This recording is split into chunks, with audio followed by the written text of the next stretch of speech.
In the aftermath of 9/11, the Treasury Department made an important discovery.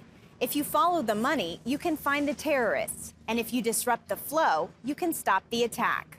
There's this huge gap in between diplomacy and military that 90% of our national security issues fall within. And just like that, a department previously investigating money laundering became a major national security and foreign policy player. And we really did develop a whole new approach, a whole new set of tools, a whole new toolbox to put at the disposal of the president and of the National Security Council. That resulted in the Office of Terrorism and Financial Intelligence.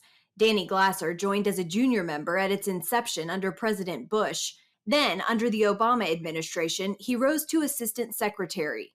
Over the span of the two administrations, Glasser helped foster an approach that took his department to an even more sophisticated and strategic level. We would focus on a target, whether that target was a group like Al-Qaeda or Hezbollah, or we would focus on a jurisdiction like Iran and North Korea.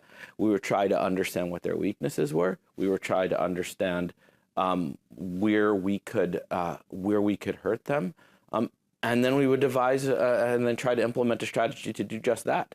The results were undeniable.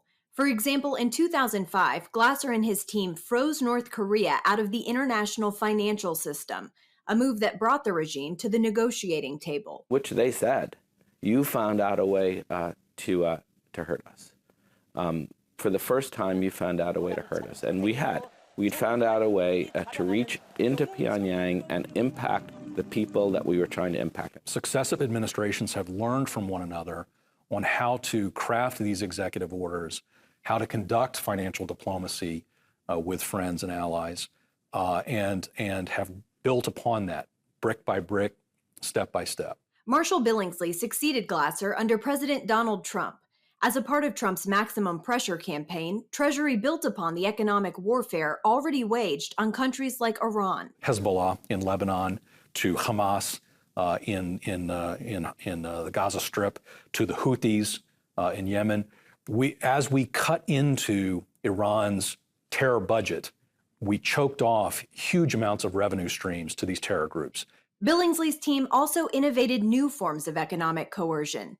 They ranged from shutting off Venezuelan President Nicolas Maduro's cash access by essentially making the country's bonds worthless, to going after China, a country largely seen as untouchable because of how closely intertwined its economy is with America's. There has been a continuous thread of consensus on the concept that choking off illicit revenue through these financial measures is the right thing to do, and particularly to do in lieu of having to deploy our armed forces into conflict. That is, until now. Billingsley says rather than building upon these measures taken during the past 3 administrations, Biden seems to be determined to reverse course. Within days of taking office, one of the first things the Biden administration did in this regard was to remove the foreign terrorist organization, the FTO as they call it, the foreign terrorist organization designation of the Houthis in Yemen. How did the Houthis respond? By a massive upsurge in unmanned aerial vehicle attacks, ballistic missile attacks, and other terror attacks. There's also Iran, where he says the Biden administration is removing financial pressure to get them back into a nuclear deal. And Afghanistan, where the Taliban's Islamic Emirate is the size of Texas, and there are rumblings the Biden administration will recognize it as a legitimate government. But if they do that, they're going to start reversing all of not just the Trump administration financial pressures, but the financial pressure that's existed on the Taliban since 1999. Glasser believes it's still too soon to say what Biden will do to the sanctions program, but doesn't see the new administration veering away from a tool that's provided decades of leverage. Because A, it's been proven effective. B, it's overt so that it's something that could be done that they could point to demonstrate that they care about a problem. And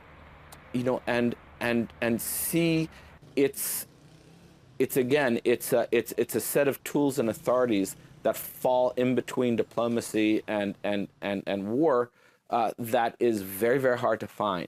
Still, history has proven that in order for economic pressure to be effective, it must be employed alongside a clear diplomatic message and reinforced with a credible threat of military action.